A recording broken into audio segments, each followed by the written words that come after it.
I take this opportunity to welcome our young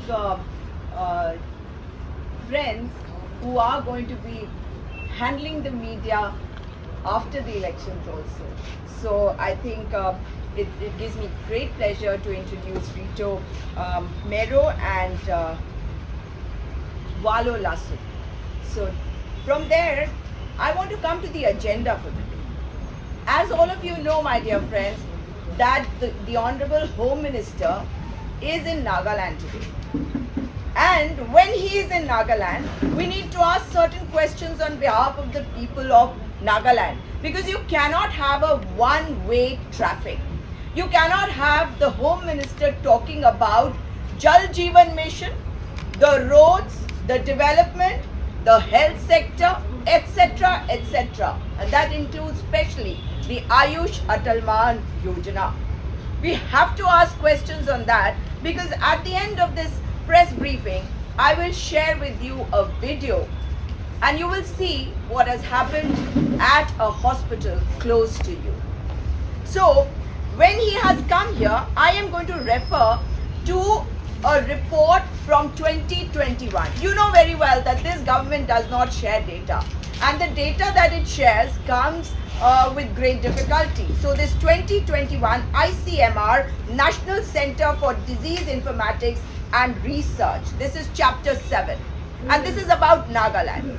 And this exposes the health department of Nagaland. It is in shambles. And why is it in shambles? Because the double engine Sarkar has given a lot of information in this report. And in this report, it shows its I don't care attitude. How? Because it says that there are 397 SC, 56 HWC SCs, 126 PHCs, 05 HWC PHCs, 21 CHCs, 11 DHs. But what they are hiding are certain facts. They have also said there is one tertiary cancer center. The state is covered under Ayushman Bharat Pradhan Mantri Jan Arogya Yojana, ABPMJAY. But when you actually look closer into this report, my dear friends, the truth is revealed further. What is the truth? The truth is that there is no sub-district hospital under the tertiary healthcare facilities, and they have put this over there. There are 0 medical colleges, 0 state cancer institutes in a state where cancer is rising rapidly. And you know that there are lots of cancer patients. But we will come to that in just a minute. There is a 0 regional cancer care center and only 1 tertiary cancer care center. Now, the Ayushman Bharat Yojana merely says that the state is covered under it, but no data is given. And you know very well why. COVID-19 showed us how there was shortage of beds, there was shortage of oxygen, and how the health system had collapsed completely. And we have not learnt any lessons. That is the sorry state of affairs today. This is a double engine ki trouble engine Sarkar. And when you talk about data for Ujjwala Gas Yojana, this is the report that needs to be referred to. Because you know what they have said is, they have made it lucid that only 24.9% rural households have clean fuel for cooking. So you don't have clean fuel for cooking, you get unwell, there is no jal in the nulls, and there are no nulls for long distances. So when there is jal, the jal that people consume has iron, arsenic, and God knows what all contamination. That is also one of the reasons for the rising cancer patients in Nagaland. But nobody has an answer to that. However, let me also give you another data. 345 children between the age of 12 to 23 months have not received immunization with penta and hepatitis B vaccination. I beg your pardon, 34%. 34% children have not received immunization with penta and hepatitis B vaccination. But now I will come closer home. And closer home means better facilities. Where? In Dimapur, of course. But Dimapur District Hospital, which caters now to 3 districts. The districts of Chumukadima, district of Newland and district of Dimapur. What has happened over there? We know par cuts are rampant in the state. No matter who says what, when you need good health care, people from remote areas will also come to Dimapur.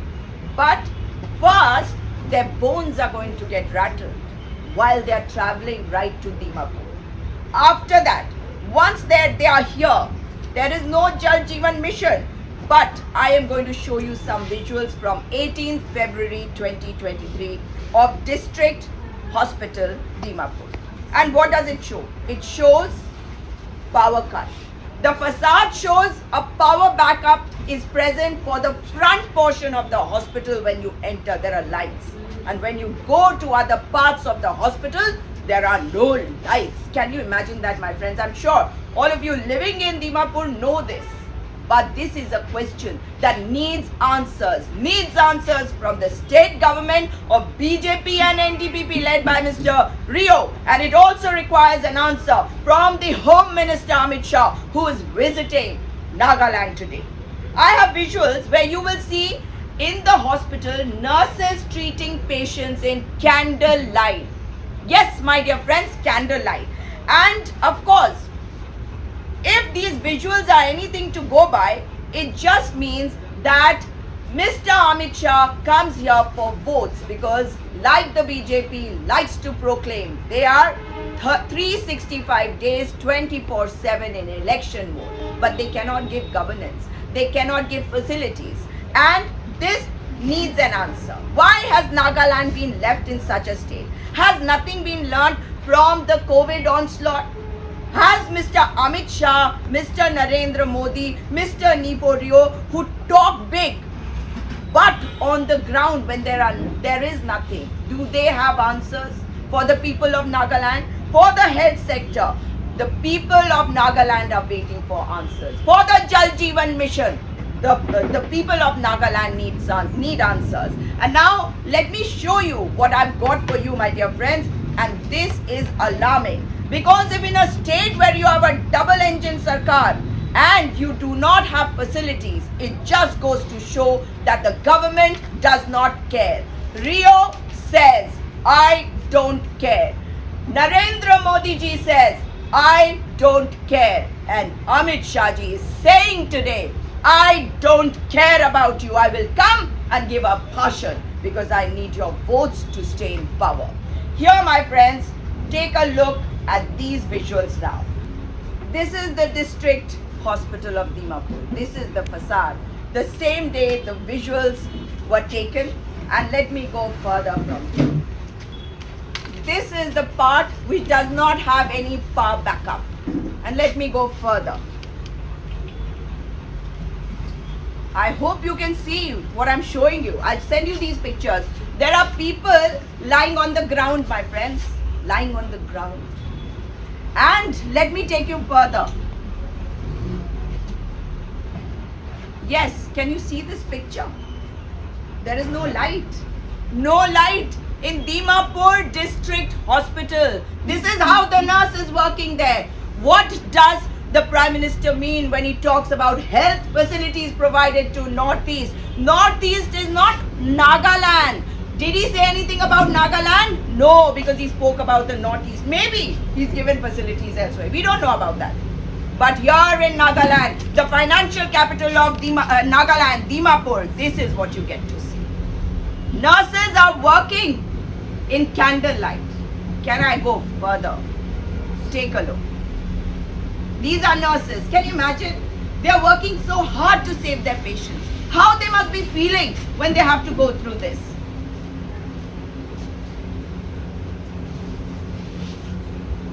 And now I'll show you a video. This is a shocking video. Dimapur District Hospital. I'll send you these visuals, my friends. Is it done? All right. So my friends, I think this is really painful for me to have seen these, and this is the same day when I got to know about somebody who was admitted over there, and it really hurt me to see that this is the condition of Dimapur District Hospital. I am sure the people of Nagaland agree with me, and the media also agrees that we do need answers to this. That is all that I would like to say to you. Thank you. A few days ago, the BJP convener, media convener was needed to give a clarification by the Kohima Press Club for being spoken really rudely on a WhatsApp group. Do you have anything to say about the case? Are you aware of it? What exactly? I couldn't get it. The media convener was rude. Yeah, to the press, and then because of she had given a false information about Sarvananda Sonowal's visit, and that visit did not happen in a particular place, but she had already given out information on that. And when she was told that next time, please do not, just make sure that the ground report is, factual, because the media will print or post wrong information. But then she retaliated and justified. This happens when you become arrogant with power, and this is not how we deal with people.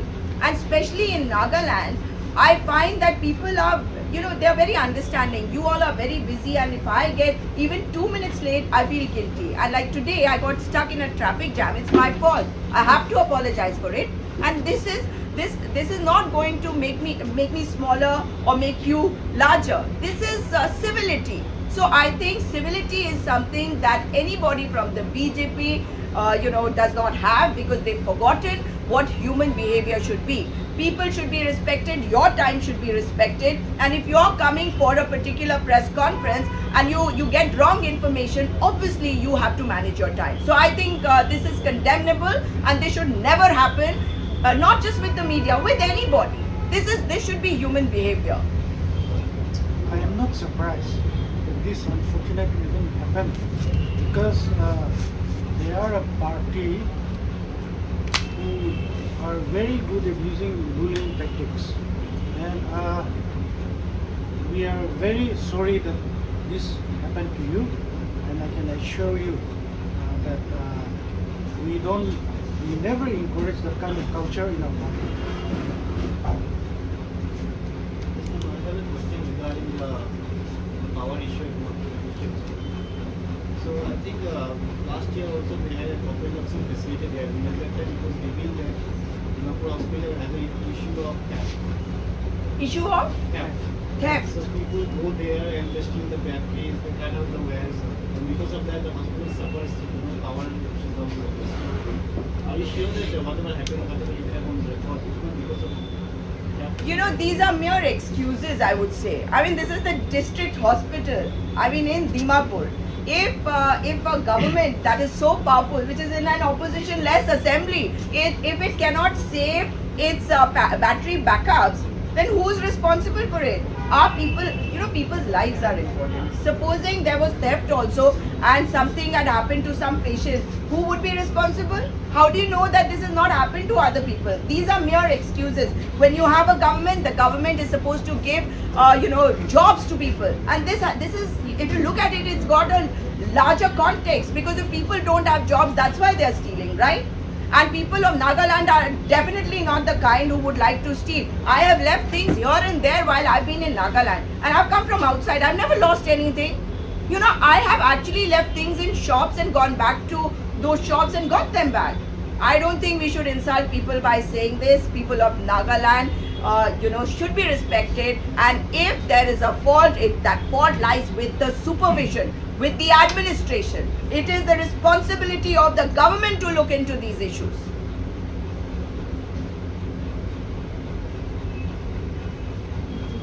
If there are no more questions, I have something more to share with you, something really special. Is there any other question? Great pleasure to tell you this and share this with you, that Congress President Shri Mallikarjun Kharge ji will be addressing a public meeting tomorrow, and he will also be interacting with the media. So I would like to give you a little brief on that. He will be arriving at Dimapur airport at about 12:30 hours tomorrow, 21st February 2023.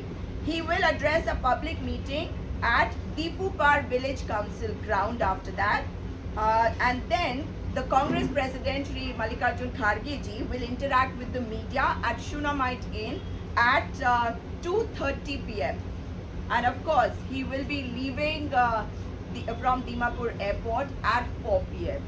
So I hope that all of you can be there, and there can be more people who can come and be part of that interaction, and before that, part of the gathering. Thank you so much.